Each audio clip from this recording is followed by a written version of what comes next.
Hello everyone. सबसे बड़ी update अभी निकल के आ रही है। आपके सीयूईटी 2026 का फॉर्म आउट हो चुका है, यानी अब आप रजिस्ट्रेशन कर सकते हो अपने फॉर्म का, आप फॉर्म फिलअप कर सकते हो। सबसे अच्छी न्यूज़ ये, आपके बोर्ड से पहले जितना भी झंझट है आपका, ये सारा खत्म हो जाएगा। फॉर्म की डेट आज हम डिस्कस करेंगे, इसका सिलेबस एंड पूरा डिटेल जो इसका इंफॉर्मेशन बुलेटिन आता है वो भी मैंने ऑलरेडी अपने टेलीग्राम चैनल पर डाल दिया है। अगर अभी तक आपने ज्वाइन नहीं किया तो जाके सबसे पहले टेलीग्राम चैनल ज्वाइन कर लो।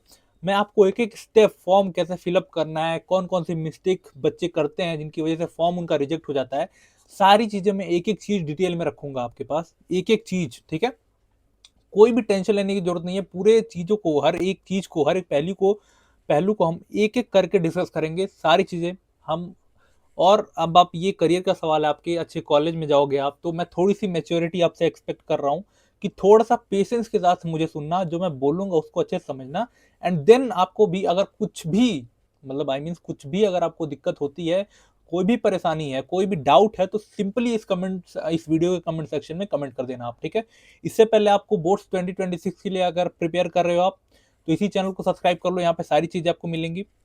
या फिर आपको सीयूटी का एग्जाम देना है, फिर चाहे आगे चल के आपको एसएससी का एग्जाम देना है या फिर यूपीएससी का एग्जाम देना है, सब चीज एक ही जगह पे, इसी चैनल पे मैं आपको प्रोवाइड करने का कोशिश करूंगा, प्रोवाइड करूंगा आपको। उसकी टेंशन आपको लेने की जरूरत नहीं है। सिर्फ आपको क्या करना है, पढ़ाई करना है। ठीक है, इसके लिए आप सिंपली हमारे एग्जामिनेशन चैनल को फॉलो कर सकते हो, इंस्टाग्राम पे हमें फॉलो कर सकते हो, यूट्यूब चैनल सब्सक्राइब कर सकते हो, एक्स हैंडल है हमारा, उस पर फॉलो कर सकते हो। एंड जितने भी इंपॉर्टेंट अपडेट्स होते हैं सबसे पहले हम अपने टेलीग्राम चैनल पर डाल देते हैं। इसका सिलेबस, जो भी सिलेबस है, आप जाके टेलीग्राम पे देखो, मेरा पड़ा हुआ है। ठीक है, चलो स्टार्ट करते हैं। सबसे इंपॉर्टेंट बात, अब आपके ऑनलाइन फॉर्म सबमिट होने स्टार्ट हो गए हैं। डेट याद रखना, 3 तारीख से लेके 30 जनवरी तक आपके फॉर्म फिलअप होंगे। ठीक है, डेट एक्सटेंड होती है बट उसका वेट मत करना। आई रिपीट, डेट एक्सटेंड होगी बट उसका वेट मत करना। जो डेट दिया हुआ है 3 से लेकर 30 के बीच में, इसमें फिल कर देना फॉर्म। फॉर्म कैसे फिलअप करना है, थोड़ा सा 1 2 3 दिन वेट करो, 2 3 दिन वेट करो, उसके बाद फॉर्म फिलअप करना स्टार्ट करना। क्यों? क्योंकि अभी स्टार्टिंग है, तो थोड़े से ग्लिचेस होते हैं वेबसाइट में, आपकी फॉर्म में दिक्कत आ सकती है या फिर आपका पेमेंट अटक सकता है। तो 2 3 दिन 4 दिन थोड़ा सा पुराना होने दो। ठीक है, सबको देखो कैसे लोग फिलअप कर रहे हैं, उसके बाद आप फिलअप करना, ताकि जो एरर के चांसेस हो वो बहुत कम हो जाए। ठीक है, थोड़ा सा पेशेंस के साथ आप काम करना, वरना मैंने बहुत लड़कों को देखा है, बहुत लड़कियों को देखा है कि फॉर्म में मिस्टेक हो जाती है और उसके बाद पूरा जो 1 1.5 महीने का टाइम होता है, उसमें आप रोते रहते हो कि भैया ये गलत है, भैया मैंने स्मॉल लेटर में लिख दिया, भैया मेरे पेमेंट में मैंने ये नाम गलत है, मेरे आधार में ये नाम गलत है। कोई भी, मैं बता रहा हूँ, ये जो डेट है, इसमें अगर कोई भी आपको कोई भी डॉक्यूमेंट में अगर दिक्कत है किसी भी डॉक्यूमेंट में, तो आपको सिंपली क्या करना है, आपको उसको सही करा लेना है। Last date of payment, payment आप कब तक कर सकते हो, पेमेंट की बात करेंगे हम, 31 जनवरी तक पेमेंट कर सकते हो। करेक्शन इन पर्टिकुलर्स, अगर फॉर एग्जाम्पल अगर आपने कोई फॉर्म फिलअप करते वक्त आपने कोई गलती कर दी, तो उसमें अगर आपको सही करने का मौका कब दिया जाएगा, 2 से 4 फरवरी के बीच में मौका दे दिया जाएगा। यानी जितनी भी सारी चीजें हैं वो क्या होंगी, वो आपको, मतलब 4 तारीख तक, यानी बोर्ड से बहुत 10 दिन पहले ही सारी चीजें खत्म हो जाएंगी, मतलब इसका टेंशन आप फ्री हो जाओगे। ठीक है, सिटी, किस सिटी में आप एग्जाम दे सकते हो वो भी अनाउंस की जाएंगी बाद में।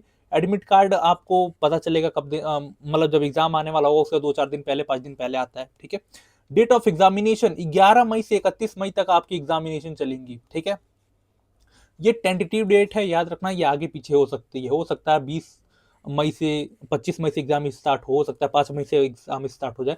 टेंटेटिव जहाँ पे लिखा हो वो मतलब फिक्स नहीं है, बस उन्होंने बता रखा है कि इसके बीच में हम एग्जाम लेने की कोशिश कर सकते हैं। ठीक है, आंसर की एंड रिकॉर्ड रिस्पॉन्स जब आपका आएगा तब, ठीक है, वो ठीक है, वो हम आगे चल के देख लेंगे। ठीक है, अगर हम फीस की बात करें कि आपको फीस कितनी देनी है, तो फीस थोड़ी सी महंगी आती है, महंगी होती है इसकी। ठीक है, इन जनरल महंगी होती है। अगर देखो, अगर आप 3 सब्जेक्ट का कॉम्बिनेशन चूज करो, ठीक है, मैक्सिमम आप कितने सब्जेक्ट भर सकते हो, 5 सब्जेक्ट। ठीक है, including language and general test, मतलब फॉर एग्जांपल 5 सब्जेक्ट आपको भरने होते हैं मैक्सिमम। जैसे आर्ट्स के स्टूडेंट हैं, उन्होंने क्या किया, उन्होंने एक मिनट, उन्होंने क्या किया, एक हिस्ट्री ले लिया, हिस्ट्री। ठीक है, दूसरा उन्होंने ले लिया पॉलिटिकल। ठीक है, और तीसरा उन्होंने ले लिया ज्योग्राफी। ठीक है, ठीक है, और ये 3 सब्जेक्ट हो गए आपके। इनको हम क्या बोलते हैं, इनको हम बोलते हैं डोमेन सब्जेक्ट। डोमेन सब्जेक्ट, ठीक है। और एक दूसरा आता है जो जिसको होते हैं लैंग्वेज, लैंग्वेज सब्जेक्ट, ठीक है। लैंग्वेज में जैसे आपने हिंदी, इंग्लिश, जितनी भी इंडिया की 13 लैंग्वेजेस हैं ऑफिशियल लैंग्वेज, उसमें तो कोई भी ले सकते हो। फॉर एग्जाम्पल मैंने ले लिया यहाँ पे हिंदी, ठीक है, 4 हिंदी, ठीक है। और एक पांचवा जो सेक्शन होता है आपका, होता है वो होता है GAT, जनरल एप्टीट्यूड टेस्ट। इसमें आपको current affair, reasoning, math, GK, ये सारी चीजें पूछी जाती हैं। तो पांचवा ये सब्जेक्ट हो गया GAT, ठीक है। मतलब ये 5 कॉम्बिनेशन आप रख सकते हो, ठीक है। 3 कोई सब्जेक्ट ले लो। और ये एक बात याद रखना, ये जो 3 सब्जेक्ट हैं ये, ठीक है, ये आपने जो 12th में पढ़े होने चाहिए, 12th में जो आपने लिए हैं वही होने चाहिए। ऐसा नहीं है कि आप 12th में PCM लेके घूम रहे हो, PCB लेके चल रहे हो एंड फिर CT के फॉर्म में आपने हिस्ट्री भर दी, ऐसा नहीं होगा। जब आप फॉर्म फिलअप करते हो उस टाइम पे आपको सब्जेक्ट मैपिंग करनी पड़ती है। तो जो आपने 12th में ले रखा है वही यहाँ पे रखना, ठीक है। लैंग्वेज आप जो आपने जो 12th में ले रखा है, आपके पास हिंदी इंग्लिश दोनों है, तो उसमें तो कोई एक सब्जेक्ट रख लेना, ठीक है। या फिर कोई रीजनल लैंग्वेज है तो वो भर लेना। अगर GAT आपको भरना होगा तो भरना, ठीक है। वो कॉलेज के, वो यूनिवर्सिटीज के कॉम्बिनेशन वो कैसा रिक्वायरमेंट रखती हैं, कुछ जैसे यूनिवर्सिटीज हैं जैसे DU है, वो DU GAT को ज्यादा नहीं प्रेफरेंस देता है। GAT आपने अगर नहीं लिया है फिर भी DU में एडमिशन हो सकता है आपका, ठीक है। तो अगर हम फीस की बात करें, तो जैसे आपने कोई एक लैंग्वेज ले लिया, एक लैंग्वेज ले लिया, एक आपने डोमेन ले लिया, एक GAT ले लिया, अगर आपने 3 सब्जेक्ट के साथ जा रहे हो, ठीक है, 3 सब्जेक्ट के साथ जा रहे हो, तो आपकी फीस कितनी होगी? 1000 रुपए फीस होगी, ठीक है। उसके ऊपर आप 3 में से, मतलब उसके ऊपर जितनी आप लोगे, ठीक है, उसके ऊपर जितना भी सब्जेक्ट लोगे आप, उसके ऊपर जितना सब्जेक्ट लोगे आप, उस पर 400 पर बढ़ता जाएगा, ठीक है। जैसे फॉर एग्जाम्पल 3 आपने लिया, फिर 2 ले लिया, तो 2 का कितना बढ़ गया? 800, यानी आपका टोटल फीस आपको 1800 रुपए देनी पड़ेगी। जनरल कैटेगरी की मैं बात कर रहा हूँ, जो OBC है और EWS है उनके लिए, और जितने सारे हैं ST SC PWD, ठीक है, उनके लिए अलग फीस है, ठीक है। समझ में बात आपको? अब देखो रजिस्ट्रेशन कैसे होगा वो मैं बताऊंगा आपको यहाँ पे, ठीक है। कैसे एक एक स्टेप मैं अपना फॉर्म फिलअप करके दिखाऊंगा उस टाइम पे, ठीक है। आपको आपके जो टोटल सब्जेक्ट है उसमें 37 सब्जेक्ट है, जिसमें 13 लैंग्वेज है, 23 डोमेन है, एक जनरल है, ठीक है। मीडियम आपका पेपर जो होगा वो 13 लैंग्वेजेस में आएगा, जैसे जो जितने भी लोकल लैंग्वेजेस होती हैं, आसामी, बंगाली, मराठी, गुजराती, हिंदी, कन्नड़ा, तमिल, ठीक है, ये सारी चीजें, ठीक है। अगर मैं सिलेबस की बात करूं, तो जो लैंग्वेज सब्जेक्ट होते हैं, ठीक है, उसमें क्या क्या आता है आपके पास? कॉम्प्रिहेंशन आता है, जैसे वो पैसेज आता है, जैसे फैक्चुअल पैसेज आ जाएगा, लिटरेरी, नैरेटिव, ये सारी चीजें। वोकैबुलरी पे क्वेश्चंस आते हैं, ठीक है। लैंग्वेज थोड़ा सा आई थिंक थोड़ा सा टफर साइड पे होता है। और जो डोमेन सब्जेक्ट है, जैसे हिस्ट्री है, पॉलिटी है, ज्योग्राफी है, फिजिक्स है, केमिस्ट्री है, इनका जो NCERT का सिलेबस है वही फॉलो होगा, ठीक है। लेटेस्ट NCERT, ओल्ड NCERT नहीं, आई रिपीट, लेटेस्ट NCERT का जो सिलेबस है वही फॉलो होगा, ठीक है। जनरल एप्टीट्यूड टेस्ट की बात करें सिलेबस की, तो उसमें current affair, general mental ability, numerical ability, quantitative reasoning, ठीक है, और algebra, arithmetic, geometry, mensuration, statics, logical and analytical reasoning. इसमें से मैं कुछ कोशिश करूंगा GAT में करने की, ठीक है। GAT में मैं आपको कुछ ना कुछ टॉपिक करा के जाऊंगा, ठीक है। डोमेन में मैं हिस्ट्री, पॉलिटी, ज्योग्राफी कराऊंगा, इको का मैं किसी से जुगाड़ करूंगा, हो जाएगा आपके साथ, ठीक है। लैंग्वेज के लिए थोड़ा सा मैं बोलूंगा कि आपको प्रैक्टिस करनी पड़ेगी, क्योंकि लैंग्वेज टोटली बेस्ट वो करता है, टोटली आपके ऊपर डिपेंड करता है कि आप कैसे उसको हैंडल कर सकते हो, ठीक है। पेपर का पैटर्न कैसा होगा?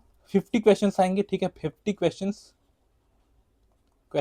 ठीक है, 50 क्वेश्चंस, 50 के 50 कंपलसरी होंगे, ठीक है। 50 के 50 क्या होंगे? कंपलसरी होंगे। यानी ऐसा नहीं है, ये पिछले साल से ही पैटर्न चेंज हुआ। इसके पहले क्या होता था? 50 क्वेश्चन आते थे जिसमें से 40 करने होते थे, यानी 10 का बफर होता था। बट अब ये क्या हुआ है, पिछले साल से खत्म हो चुका है। इसकी वजह से क्या है, इसकी वजह से कट ऑफ बहुत कम जाती है आपकी, ठीक है। तो आपके लिए फायदे का सौदा है। 50 क्वेश्चन आएंगे, 50 करने होंगे। टोटल टाइम कितना होगा आपके पास? टोटल टाइम होगा 60 मिनट, ठीक है, ठीक है। करेक्ट क्वेश्चन के लिए, करेक्ट आंसर के लिए आपको मिलेंगे 5 नंबर, ठीक है। निगेटिव मार्किंग है, यानी अगर आप एक गलत करते हो तो आपके 1 नंबर घट जाएंगे, ठीक है। यानी आपका एक पेपर होगा 250 नंबर का, ठीक है। 5 आप लगा लो ऐसे कितने होंगे, ठीक है। कंप्यूटर CBT मोड पे होगा, यानी कंप्यूटर बेस्ड टेस्ट होगा। 50 क्वेश्चन होंगे, ऑल क्वेश्चन कंपलसरी होंगे। ड्यूरेशन 60 मिनट का होगा, ठीक है। जैसे फॉर एग्जांपल शिफ्ट का अगर मैं बात करूं, तो एक ही पेपर कई शिफ्ट में होता है यहाँ पे, ठीक है। कई सेट बनते हैं। फॉर एग्जांपल मेरा है, मैं हूं और एक मेरा दोस्त है, ठीक है। मैंने भी वही सब्जेक्ट कॉम्बिनेशन रखा है, मेरे दोस्त ने भी वही सब्जेक्ट कॉम्बिनेशन रखा है। मेरा हिस्ट्री पॉलिटी जो है, उसका भी हिस्ट्री पॉलिटी ज्योग्राफी का पेपर है, ठीक है। बट उसका क्या होगा, उसका किसी दिन पड़ जाएगा, मेरा किसी और दिन पड़ जाएगा, ठीक है, ऐसा होता है यहाँ पे, ठीक है। और एक दिन में 2 पेपर पढ़ते हैं आपके, ठीक है, एक दिन में 2 पेपर पढ़ते हैं इंटरवल में। जैसे फॉर एग्जांपल आपका एक ही दिन हो सकता है हिस्ट्री प्लस जीएटी एक दिन में पड़ जाए, ठीक है, और फिर दूसरे दिन अगल 2-4 दिन बाद 5 दिन बाद दूसरा तीनों एक साथ पड़ जाए, ऐसा होता है यहाँ पे, ठीक है। मतलब एक आपने पेपर खत्म किया, फिर अगले टाइम 1 मिनट बाद 1.5 मिनट बाद दूसरा खुल जाएगा, ऐसा ही होता है, ठीक है। तो उसकी टेंशन लेने की जरूरत नहीं है। एंड अब मैं थोड़ी सी मैच्योरिटी आपके साथ एक्सपेक्ट कर रहा हूँ। अब बहुत सारा होगा, ऐसा होगा वेबसाइट यूट्यूब पे या फिर अदर जो भी सोशल मीडिया प्लेटफॉर्म है, कि वहाँ पे आपसे बैच लिए जाएंगे, ठीक है, आप बैच आप में इनरोल करोगे एंड प्रेफरेंस लिस्ट बनाने के लिए आपसे चार्जेस किए जाएंगे 400-500 रुपए। तो वो कुछ भी करने की जरूरत नहीं है, मैं थोड़ा सा मैच्योरिटी आपसे एक्सपेक्ट कर रहा हूँ। थोड़ा सा अगर पैसे आपको देने हैं तो थोड़ा सा, ठीक है, जहाँ पे आपको लगे कि जेन्युइन कंटेंट है, जहाँ पे लगे आपको हाँ हेल्प हो सकती है। सीयूटी की प्रिपरेशन टोटल मैं बोलूँ ना 100% कहाँ से हो सकती है, यूट्यूब से हो सकती है, फ्री ऑफ कॉस्ट हो सकती है। आपको कहीं भी 1000, 1200, 2000, 500 कहीं भी कुछ भी देने की जरूरत नहीं है, ठीक है। यूट्यूब पे फ्री ऑफ कॉस्ट प्रिपरेशन हो सकती है। मैंने पिछले साल देखा है, ये मैंने खुद वो किया है, ठीक है, ऑब्जर्व किया है। तो आपको टेंशन लेने की जरूरत नहीं, 100% फ्री में आपको कॉलेज तक मैं गाइड करूंगा, जब तक होगा तब तक मैं गाइड करूंगा आपको, उसकी टेंशन लेने की जरूरत नहीं है आपको, ठीक है। चलो अब इस वीडियो का एंड करते हैं यहाँ पे। एंड अब कल, ठीक है, थोड़ा सा अभी वेबसाइट पे बहुत ज़्यादा लोड है, सर्वर डाउन चल रहा है उसका, थोड़ा सा कभी कभी हैंग कर रहा है। मैंने फॉर्म भरने की कोशिश की है बट नहीं हो रहा है उसमें, ठीक है। तो मैं कल कोशिश करूंगा, कल फॉर्म भरने की जो डेट है वो कल मैं फॉर्म फिलअप करूंगा। जल्दीबाजी मत करना, जल्दीबाजी करोगे तो पछताओगे, याद रखना, ठीक है। तो कल मैं कोशिश करता हूँ कि फॉर्म मैं लेके आऊँ आपके सामने फिलअप करेंगे हम अच्छे से डिटेल में। एंड तब तक के लिए stay connected, God bless you all, जय हिंद।